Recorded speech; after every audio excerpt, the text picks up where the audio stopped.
धाराशिव जिल्ह्यातील उमरगा शहरात आज सकल मातंग समाजाच्या वतीने आरक्षण उपवर्गीकरणाच्या अंमलबजावणीसाठी भव्य एल्गार मोर्चा काढण्यात आला। उमरगा आणि लोहारा तालुक्यातील शेकडो समाज बांधव या मोर्चात सहभागी झाले होते। हुतात्मा स्मारकाला अभिवादन करून मोर्चाची सुरुवात करण्यात आली। आरक्षण उपवर्गीकरण लागू करा आणि वंचित समाजाला न्याय द्या अशा घोषणांनी पूर्ण परिसर दणावून गेला। आंदोलनकर्त्यांनी शासनाने आरक्षण उपवर्गीकरणाचा निर्णय तातडीने लागू करावा, अन्यथा राज्यव्यापी तीव्र आंदोलन छेडण्याचा इशाराही दिला आहे। मोर्चानंतर तहसील कार्यालयावर धडक देत तहसीलदारांना मागण्यांचे निवेदन सादर करण्यात आले। या आंदोलनात माजी मंत्री लक्ष्मण ढोबळे, माजी आमदार सुधाकर भालेराव, शिवाजी गायकवाड यांच्यासह अनेक मान्यवर उपस्थित होते। मोर्चा दरम्यान शहरातील मुख्य मार्गावर काही काळ वाहतुकीवर परिणाम झाला असून कायदा व सुव्यवस्था राखण्यासाठी पोलीस निरीक्षक प्रल्हाद सूर्यवंशी यांच्या मार्गदर्शनाखाली कडेकोट बंदोबस्त तैनात करण्यात आला होता। मोर्चा दरम्यान शहरातील मुख्य मार्गावर काही काळ वाहतुकीवर परिणाम झाला असून कायदा व सुव्यवस्था राखण्यासाठी पोलीस निरीक्षक प्रल्हाद सूर्यवंशी यांच्या मार्गदर्शनाखाली कडेकोट पोलीस बंदोबस्त तैनात करण्यात आला होता। वाटणी म्हणतात, वाटणी ज्या बाबासाहेबांचे वंशज एका जागी राहिले नाहीत तिथं मांगण मारण बाकीचे जाती कसं राहतील एका जागी। त्यांचे ज्याचे त्याचे वेगळे वेगळे गट तट पाडून आपल्यापून वेगळं त्यांनी संसार मांडले। त्याप्रमाणे आता आम्ही मातंग समाजाला वाटणी मागतो, वाटणी भीक मागत नाही।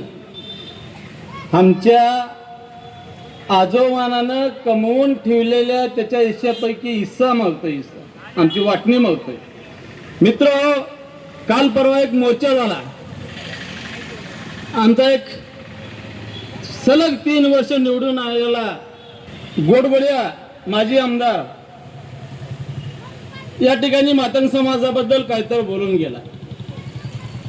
अरे बाबा, तूच निवडून येताना जय भीम पाहिजे का रामराम पाहिजे म्हणून निवडून आला आणि मित्रा तुलाच या मागणी मतदान केलं होतं ते विसरून तू तुझ्या स्वार्थासाठी इथं स्टेजवर येऊन आम्हाला वाकडं बोलला। तुम्हाला हे सांगायला पाहिजे होतं, ज्या मातंग समाजाच्या जीवावरती, ज्या मातंग समाजाच्या नावावरती मातंग समाजाला एका वेगळ्या बाजूला सारून मातंग समाजाला हिंदुत्वाचा नाद लावून आपण देवाधर्माच्या ह्याच्यावर त्याच्यावर म्हणला। ठीक आहे, होय, माझ्या पूर्वजाचा मला अभिमान आहे, मी हिंदू आहे, जरूर मी हिंदू आहे, परंतु बाबासाहेबाला मानणारही आहे।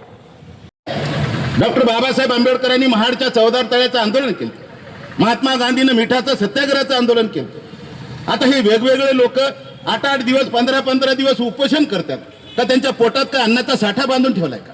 परंतु हे कशासाठी उपोषण करतात की राज्य सरकार केंद्र सरकारकडे एखादी जर आपण मागणी मागत असू तर त्या मागणीचा विचार त्या सरकारने केला पाहिजे, म्हणून हे लाक्षणिक आंदोलन असते। म्हणून मी एक वेळेस पोतराज झालो, काही माझं खानदान पोतराज नव्हतं, मला पोतराजा शिवाय हरामखोर बोलत नाहीत काही।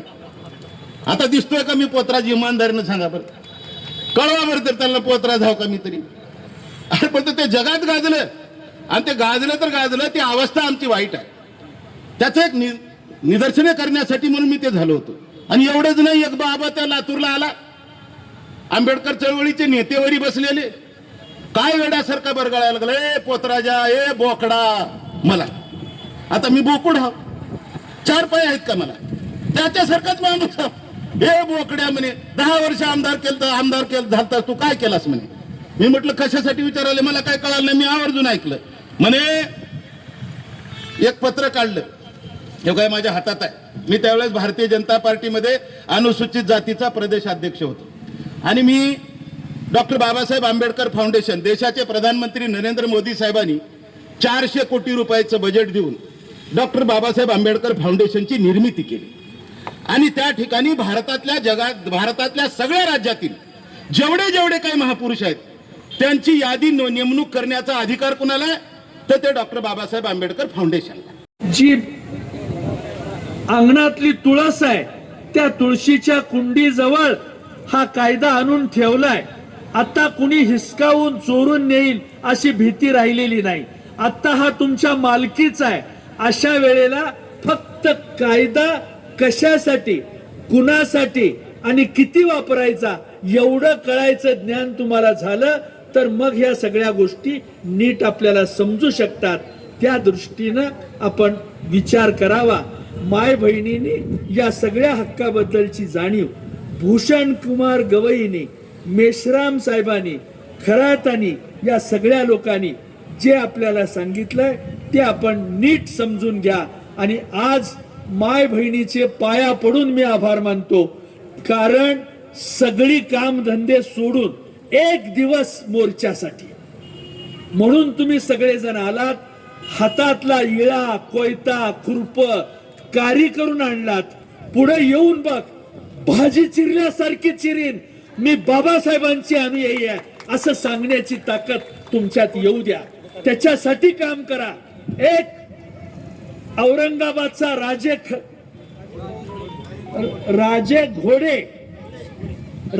घोडे हा ज्या हिमतीनं बोलला, ज्या ताकदीनं बोलला, सर्वदे पाया पडून तुम्हा सगळ्यांना विनंती करणारा ठरला. इथं आमच्या अंकुश भाऊचे युवाई शिवाजी गायकवाड इथं बोलले, मिरचू लागायसारखं बोलले, चांगलं बोलले. तर सगळ्याला कळावं, अंग झाडून माणसांनी जागं व्हावं, अशा पद्धतीची भाषा आमच्या सगळ्या भालेराव साहेबांनी वापरली. ही सगळी माणसं मोठी माणसं आहेत.